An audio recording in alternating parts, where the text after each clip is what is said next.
I'm the Crowbar, and this is part 2 of Mission 2 of my Metal Gear Rising guide.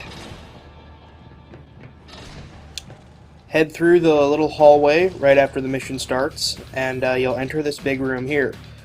The game tells you that you need stealth to get through here. You don't. You can just jump down and kill guys if you want to.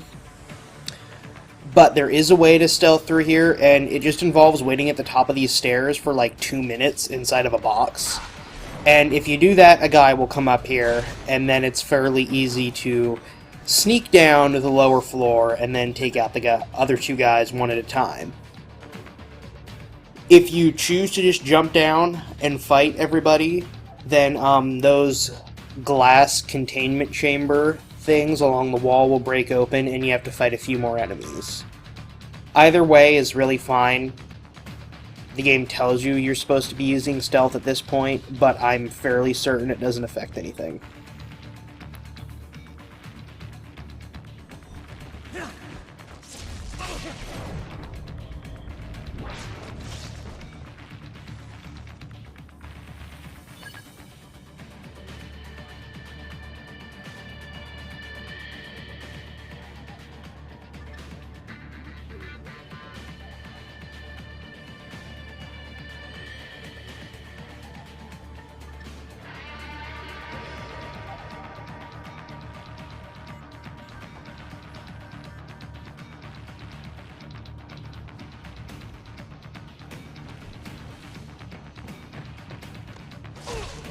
Once you've taken out these 3 guards in the area, or you've spawned all the enemies and killed them, you'll get a prompt to go over and hit a switch on the wall. That will trigger a cutscene. And after the cutscene, you'll be back inside of this room again, only now there will be enemies here. And these are new enemies. These are slightly more advanced cyborgs than the ones you typically fight. They're still pretty weak, but they're just a bit more aggressive. Also of note here is that one of these guys that you need to take out has a data module in his arm. So if you're going for those collectibles, then you need to be careful. It's the one that I'm going to target last here. He's the one shooting right now. He enters through the small little hallway in the back. Just so you know, so you don't kill him. It's this guy here.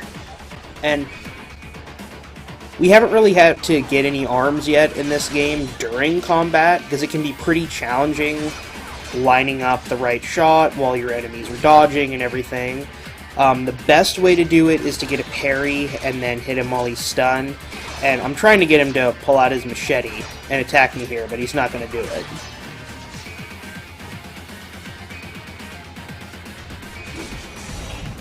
And so yeah, it highlights the arm, so you just have to do your aim slice, and I got kind of lucky here in getting that. But normally when you're getting arms, it's a good idea to play stealthily, and just try to sneak up and get the hits that way. Now, the next part of this is this kind of funky little stealth portion where you're going to be playing as a dwarf gecko. There are quite a few items of interest in this room. There's 2 achievements you can get during this section, and there's also 2 data modules in here that you can only get while you're playing as the gecko. I really need to know control-wise is that if you come up behind somebody and press B, then you'll shock them and down them, just like if you were playing as Raiden. And that's what one of the achievements is for shocking all of the guards in this place. There's 5 total, and you can just follow my path here, and you'll get all of them easily.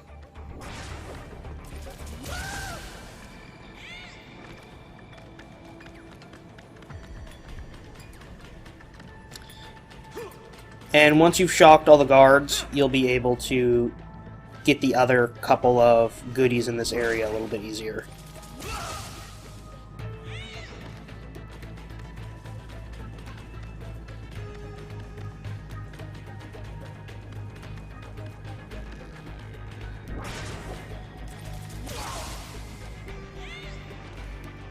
Alright, that's all 5 guards down right there.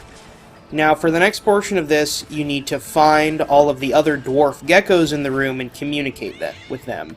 To do that, you just walk up to them, in front of them, and press Y. And you'll wave your little gecko arms around.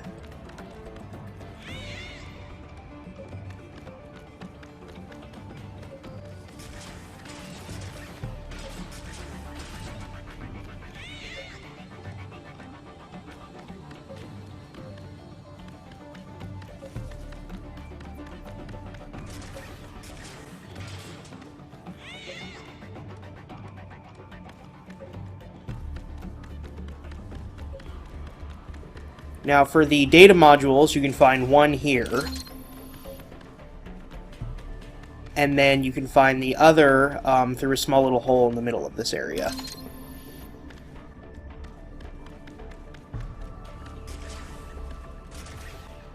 The final gecko you need to communicate with is up on a big loader in here. So you have to climb up a bunch of the objects in this room to get up there.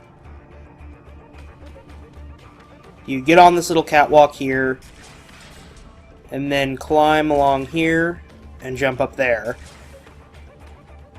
From up here, you can get up to this, and you will find the final one up here. And then once you communicate with him, you should get your achievement or trophy.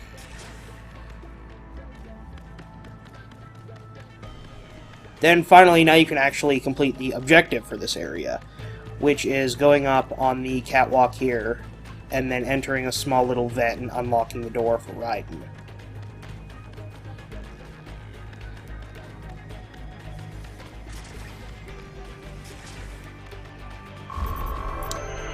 Once you've gained control of Raiden again, it'll set off an alarm when you go into the room, and any guards that you didn't knock out will attack you. But since we presumably knocked them all out, then there won't be any of them here. Another thing that's good about knocking out all the guards is that one of them had a data module in his arm. And it's the one up on the catwalk. So, since he's just knocked out and not dead, we can actually go up there and just chop his arm off while he's laying on the ground, and we'll collect it.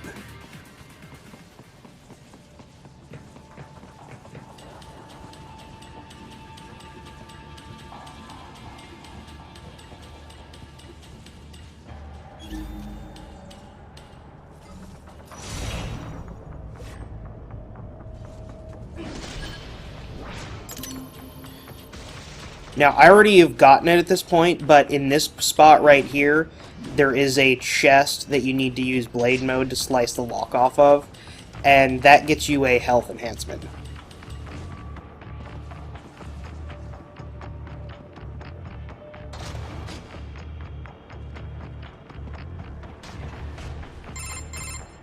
Bad news, Raiden. We can't find George. What? Maybe the coordinates you sent us were off? Nope. You think? Thanks.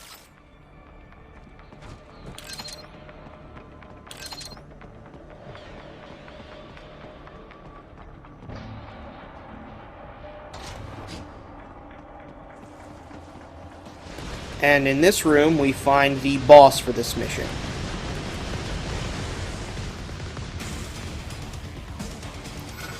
It's kind of a two-stage fight. The first part of it is just getting up to it and knocking it out into the arena where you're going to fight it. But first you can come over here and find this chest with 5,000 BP in it. And you need to weave back and forth to get up here. But once you get up to this spot, you just need to attack him and he'll get knocked back. You do need to be careful of his attacks, specifically that one right there where he glows and tries to bump you back. But he'll also shoot out missiles, and those missiles can track you. And those missiles will continue here, too. He shoots out 2 missiles, and they track you all over the room. It's a really hard attack to avoid. And generally speaking, this boss, unlike most other bosses, is really tough to fight at long range, so it's a good idea to stick close to him. You can block all of his attacks at close range, except for when his feet glow, he'll do a large circular attack.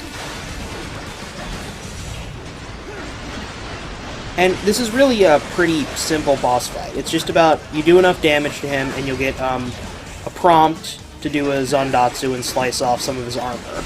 And you'll get that twice, and then you'll get a third one that allows you to kill him.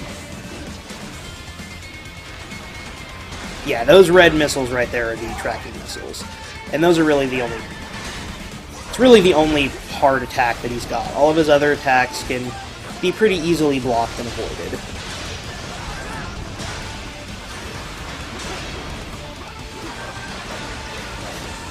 And he'll also duck down to aim like he's doing now, and that leaves him really open for you to attack him.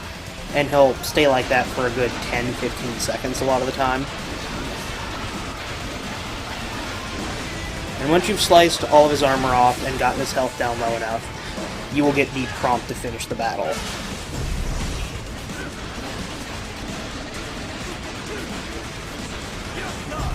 And these guys eventually start showing up as regular enemies, albeit slightly less powerful, but the same strategy works to take them out there. Just stick close and try to do as much damage as you can as fast as you can. So you heard we need no help. I didn't move. Jeez.